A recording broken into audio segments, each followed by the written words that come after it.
ఒరే సింహాచలం, ఇప్పటి 13 వారాలుగా పాపం అడుగులో అడుగేసుకుంటూ ప్రదక్షిణాలు చేస్తుందిరా. పాపం పెళ్లి కోసం ప్రదక్షిణాలు చేస్తే ఇలా మా పేదవాళ్ళ కింద గంజినీళ్ళు పోయమ్మా, ఫలితం ఉంటుంది. బాధపడకమ్మా, ఆ దేవుడు నీకు మంచి వరుణ్ణి ప్రసాదిస్తాడు. నారదా నారదా, ఆ భగవంతుడు దిగి వచ్చి స్వయంగా ఏ పని చేయడమ్మా, అది అతని వల్ల కాని పని. అందువల్ల అతని రిప్రజెంటేటివ్స్ ను పంపిస్తుంటాడు. ప్రస్తుతానికి అతని ఆంతరంగ కార్యదర్శిని నేను. నా పేరు నారదనాయుడు. చిత్తూరు నారదనాయుడు గారా? అవును. మీ గురించి మేము చాలా విన్నామండి. హనుమాన్ జంక్షన్ ఆంజనేయుల గురించి మీరు విన్నారా? లేదే. అది నేనే. ఇలా నడుస్తూ మాట్లాడడం కష్టంగా ఉంటుంది, అలా పక్క వస్తారా మాట్లాడుకుందాం. ఏమిటి ఆలోచిస్తున్నారు? మీకు నాకు పెళ్ళయింది.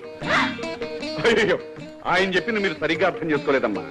ఆయన చెప్పింది ఏమిటంటే, మీకు పెళ్ళయింది, కామా నాకు పెళ్ళయింది, అంతే, ఫుల్ స్టాప్. నువ్వు నడు, నువ్వు నడు.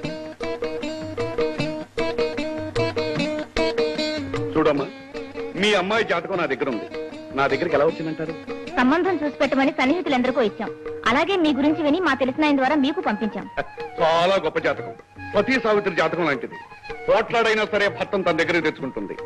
టాటా కంపెనీ లాగా ఆల్ స్ట్రాంగ్ గా ఉంటుంది. అలాగా? అవును. అందుకే మా ఊరి నుంచి ఈ ఊరు వచ్చాం. సరాసరి మీ ఇంటికి వెళ్ళాం. మీ ఆయన గారిని కలుసుకున్నాం, మాట్లాడాం. మేం మాత్రం మాట్లాడా. ఆయనే చెప్పారు మీరు ఇక్కడ ఉన్నారని. అందుకే వర్జం వచ్చే లోపల మీతో మాట్లాడి వెళ్దామని సరాసరి ఇక్కడికి వచ్చాం. అమ్మాయి ఏం చదివింది? ఎస్ఎల్సీ పరీక్ష రాసింది. రాసింది అని నీళ్లు నవ్వుతున్నారు. పోయిందా? ఒక సబ్జెక్టు పోయింది. పోదామా? అబ్బా ఆగవయ్యా. అమ్మాయికి హిందీ తెలుసా? ఏమ్మా, నీకు హిందీ తెలియదు కదూ? పక్కింటి వాళ్ళ టీవీలో హిందీ సినిమా చూసి కాస్త తెలుసుకున్నాను. మీ అమ్మాయికి వంట చేయడం తెలుసా? అదేమిటి అలా అడిగారు? గుత్తొంకాయ కూర చేసిందంటే వీధి వీధంతా వాసంతో గుప్పమంటుంది. ఇరుగు పొరుగు అడిగి మరీ తింటారు. Very good. కోడి కూర కూడా అంతే. కాకపోతే దానికి పీక్కోయాలి, దీనికి తోక్కోయాలి. అవే ఆవాలు, అదే నూనె, అదే ముగ్గుడు, అదే పొయ్యి, అంతే. కూడా మరే పుంజు గారు పెళ్ళాం. మేము శాఖాహారులు అండి. ఉండవయ్యా. అమ్మాయికి డాన్స్ వచ్చేలేదు కనుక్కోరే. మాకంత స్తోమత లేదు బాబు. పోదామా? ఉండవయ్యా. నక్షత్రులాగా ప్రాణం తీసేస్తున్నావా నువ్వు? డాన్స్ అంటే పెద్ద బ్రహ్మ విద్య అనుకున్నావా? 4 రోజుల ఎండలో ఇదే కోనేటి మెట్ల మీద కాళ్ళకు చెప్పులు లేకుండా నడిస్తే సిరిసిరి మువ్వ శంకరాభరణం. ఇదిగో చూడు, ఆ అమ్మాయిని చూడు ఎలా చిందిస్తుందో. అదే కూచిపూడి. ఇంకా కొంచెం ఎండ ఎక్కువైంది అనుకో, స్టైల్ మారిపోతుంది.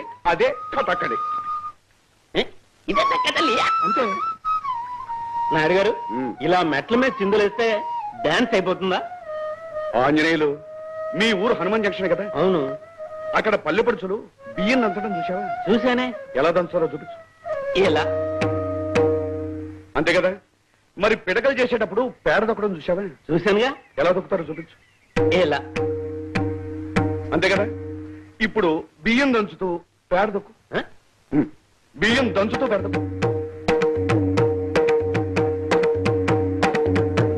అంతే కదా.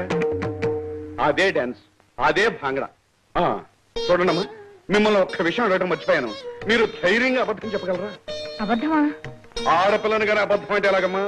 ఇలా మీ అమ్మాయి అడుగులో అడుగు వేసుకుంటూ ఎన్నాళ్ళని ప్రదక్షిణ చేయాలి? కళకళ్ళాడుతూ మీ అమ్మాయి కాపురం చేయాలంటే మీరు అబద్ధం చెప్పే తీరాలి. చెప్తారా లేదా? అబద్ధం చెప్తారో లేదో తల మాత్రం అద్భుతంగా ఆడించారు. అబద్ధం ఆడడం అపరాధం కాదమ్మా. అందులోనూ పెళ్లి విషయంలో అబద్ధం ఆడడం అసలు తప్పు కాదు. శ్రీ శుక్రాచార్య వారు ఎప్పుడో చెప్పారు. ఎప్పుడో చెప్పే ఉంటారులేండి. ఓ అంజీ, ఒక విషయం. ఏమిటి ఆలోచిస్తున్నా? నీ కుటుంబం నుంచి విడిపోయిన నీ పెద్ద కొడుకు రామారావు గురించి వారితో చెప్పాలనా? చెప్పుకో. ఎన్ని అబద్ధాలన్నా చెప్పొచ్చని ఆయనే అన్నాడు కదా. ఇదొక్కటి మభ్య పెట్టడం వల్ల నీకే పాపమో చుట్టుకోదు. ఏమిటమ్మా? ఏం లేదు. ఏమీ లేదు కదా. అయితే పదండి. అబద్ధం ఆడడానికి ఒప్పుకున్నారుగా. ఈ హారిస్తాన్ చూడండి నాటకం. ఆయన చెప్తే మాత్రం నువ్వెలా ఒప్పుకున్నావమ్మా? ఈ రోజు దాచిపెట్టాం. అసలు విషయం రేపు అబ్బాయికి తెలిసి చల్లా ఇంట్లోంచి బయటికి గెంటాడు అనుకో, అప్పుడు ఎవరు దిక్కు?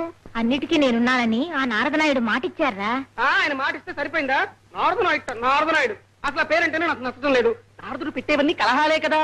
ఆ కలహాలన్నీ లోక కళ్యాణానికే దారితీసాయి కదరా. ఏమోనమ్మా, నువ్వేమైనా చెప్పు, నాకు నచ్చట్లేదు అంతే. ఉమ్మకిద్దరు అన్నయ్యలు ఉన్నారు, పైగా కవలలు. ఇద్దరు చెరో వైపు నుంచి దాని జీవితాన్ని కాల్చుకు తింటున్నారు. అమ్మా ఏమో, నేను చెప్పవలసింది చెప్పాను, తర్వాత నీ ఇష్టం. చర్మం ఒలుస్తాను గాడిదా ఏంటి అంటున్నాడు వీడు వీడన్న ఎలాగో క్రిస్టియన్ వాళ్ళని చేసుకున్నాడు వీడు ఇంకో మతం దాన్ని చేసుకుంటాను అంటున్నాడా ఒరేయ్ నాకు వినే శక్తి దేవుడు ఎలాగో తీసేసాడురా నీకు ఆలోచించే శక్తి ఇచ్చాడుగా దీనికైనా కులం గోత్రం ఉన్న సంబంధం చూడండిరా ఎందుకురా మమ్మల్ని ఇలా ఏడిపిస్తారు